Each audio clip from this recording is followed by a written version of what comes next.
아카라카치, 아카라카초, 아카라카치치, 초초초, 랄랄라, 시스본바, 창덕 선수, 라플라, 헤이, 창덕, 야! 네, 연세대 응원, 아카라카 응원 구호를 약간 변형해서 응원 구호를 해봤습니다. 벌써 이 야 신나는 동영상이다가 11번째 동영상이고요. 우리 좀 있으면 시험이죠. 1학년은 첫 시험인데 좀 힘내서 잘 보시라고 응원 구호로 시작해 봤습니다. 지난 시간까지 우리가 뭐 배웠어요? 그렇죠. 광합성이 도대체 무슨 의미가 있길래 이 한 단원 전체에서 광합성을 위해서 배우냐. 꽃은 버릴 정도로 광합성이 참 중요하구나. 라는 내용, 광합성이 근데 도대체 무슨 의미가 있느냐. 의미에 대해서 살펴봤고요. 그 다음에 광합성을 하는데 필요한 물질. 그렇게 중요한 애가 뭘 필요로 하느냐에 대해서 살펴봤고요. 그걸 실험을 통해서 살펴봤죠. 이번 시간은 이 광합성으로 만들어진 양분이라는 게 뭐가 만들어지고 어떻게 저장이 되고 그 다음에 이동을 어떻게 하느냐 이것에 대해서 살펴볼 건데 일단 어떤 양분이 생기냐 그 다음에 뭘로 전환돼서 저장이 되느냐 그 다음에 보급을 해야 되죠. 각 부분의 이동은 어떤 방식으로 하느냐 그 다음에 다시 매번 입해서 받기 힘드니까 각 자기가 필요한 부분에 저장을 합니다. 그리고 어떻게 쓰느냐 이것에 대해서 배워볼 겁니다. 이 오늘의 주인공은 포도당이에요. 포도당. 포도당이 직접 얘기해 준답니다. 자, 광합성이 필요한 물질, 물과 이산화탄소인데 물은 어디서 와요? 뿌리부터 이어져 있는 이 물관을 통해서 공급이 되고 이산화탄소는 기체죠.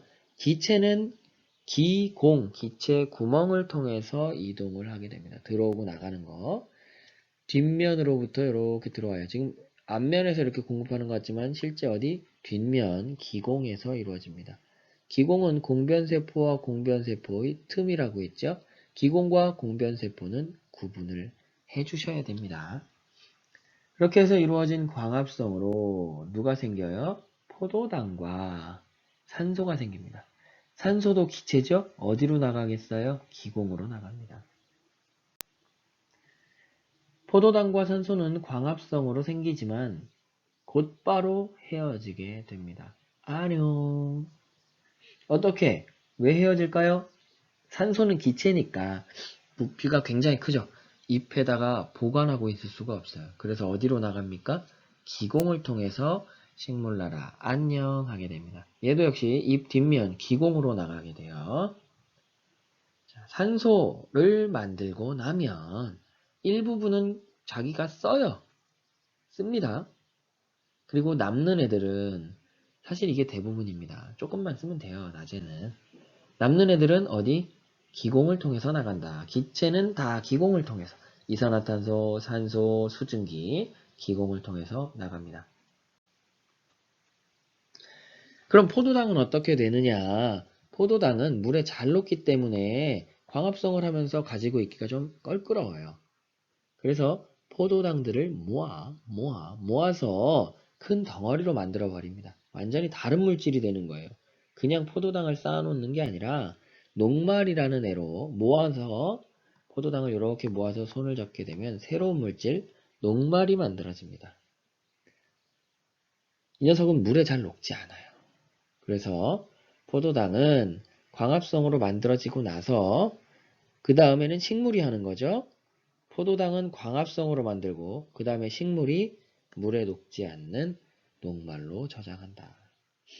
광합성으로 녹말을 바로 만드는 게 아니고 광합성으로는 포도당을 만듭니다. 그 다음에 녹말로 광합성이 아니라 자기가 바꾸는 거예요. 그런데 녹말로 이렇게 저장을 하더라도 계속 갖고 있는 게 아니라 각 부분에다가 전달을 해줘야 되겠죠. 잎만 먹고 살 수는 없잖아요. 그 양분을 식물체의 각 부분에 보내게 됩니다. 근데 보낼 때 물에 녹지 않는 애 덩어리로 보내려면 울퉁불퉁하고 막 막혀있으니까 통과가 힘들겠지? 물에 잘 녹는 애로 다시 바꿉니다. 포도당으로 만들었고요. 광합성에서. 그 다음엔 광합성 아니라 그랬습니다. 녹말로 물에 녹지 않게 저장을 했다가 필요한 부분으로 보내기 위해서 다시 물에 녹는 애로 만든다. 근데 이번엔 포도당이 아니라 설탕입니다. 설탕. 양분은 설탕의 형태로 전환돼서 누구? 채관을 통해서 이동합니다. 유기양분의 이동 통로 채관입니다. 이렇게 설탕의 형태로 채관을 통해 계속 이동을 하는 게 아니라 필요한 부분에 도착을 하면 어떻게 돼요? 다시 저장이 되는데 필요한 부분에서는 사용이 되겠죠.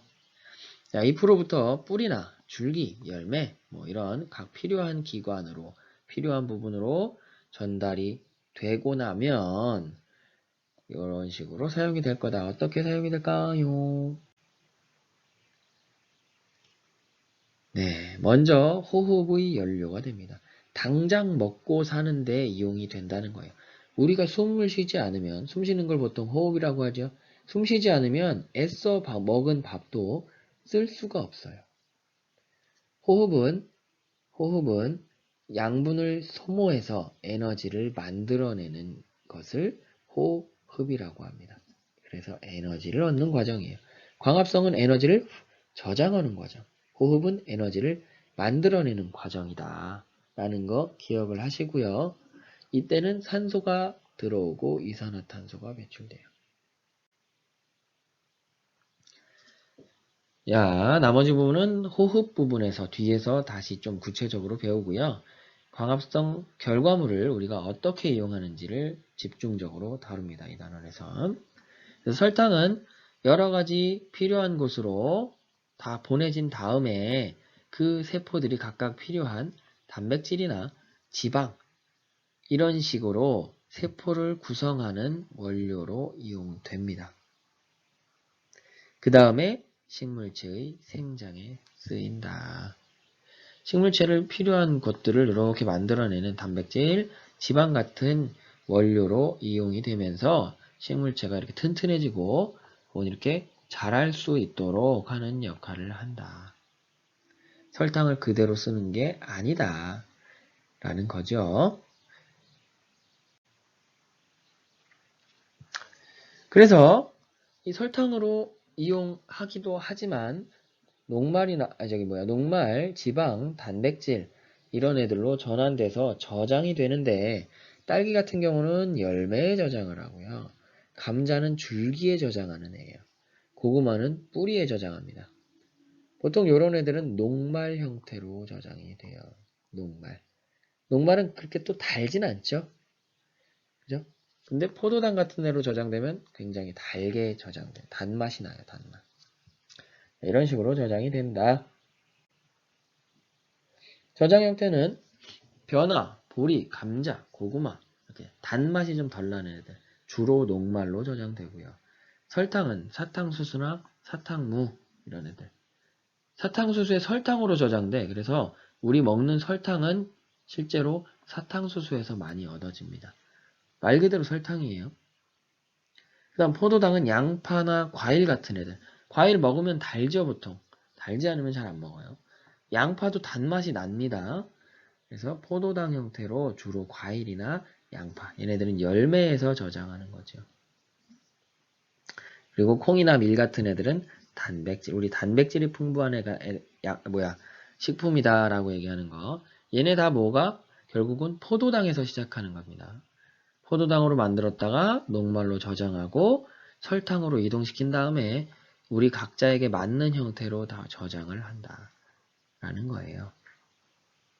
그 다음에 지방은 기름기 많은 거. 해바라기, 깨. 해바라기 씨유 있죠? 그렇죠. 들깨, 참기름. 그 다음에 땅콩, 이런 애들. 기름 많은 애들. 결국 우리가 살펴봐야 될 건 뭐냐. 포도당으로 만들어지지만, 광합성으로는 포도당을 만들지만, 이후에 우리가 저장하거나, 이동하거나, 다시 저장할 때는 여러 가지 양분의 형태가 있다 정도로 기억해 놓겠습니다. 그럼 영양분이라고 하면서 단백질, 지방, 탄수화물 이런 거 들어봤죠? 그런 애들입니다. 그래서 광합성 결과 제일 먼저 만들어지는 양분은 포도당이고요. 엽록체에서는 물에 녹지 않는 녹말로 저장하고 다시 설탕으로 바꿔서 물에 녹인 다음에 체관으로 이동을 합니다. 설탕으로.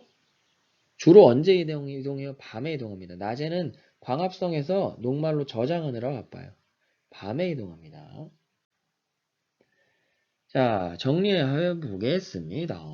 광합성 결과 처음 만들어지는 양분은 포도당. 물에 녹지 않는 녹말로 바뀌어서 엽록체에 저장합니다. 그래서 이렇게 만들어진 양분은 체관을 통해서 식물체 각 부분으로 운반이 되는데 뭘로 이동해? 설탕으로 이동한다. 그래서 이 양분은 어떻게 이용됩니까? 필요한 에너지를 얻기도 하고요. 그 다음에 세포를 구성하는 성분이 되기도 하고 그 다음에 탄수화물이나 지방, 단백질 같은 형태로 저장을 한다. 뿌리나 줄기, 잎 각각 식물마다 다른 곳에 주로 많이 저장을 하지요. 그런데 이 잎에서 만든 양분은 뭘로 전환돼서 이동을 하죠? 설탕으로 이동을 한다라는 거.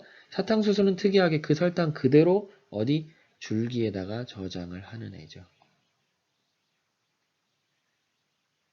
그리고 쓰고 남은 양분은 어디 뿌리나 줄기나 잎, 열매 같은 곳에 저장되고 주로 우리 과일류는 열매에 저장되는 애들입니다.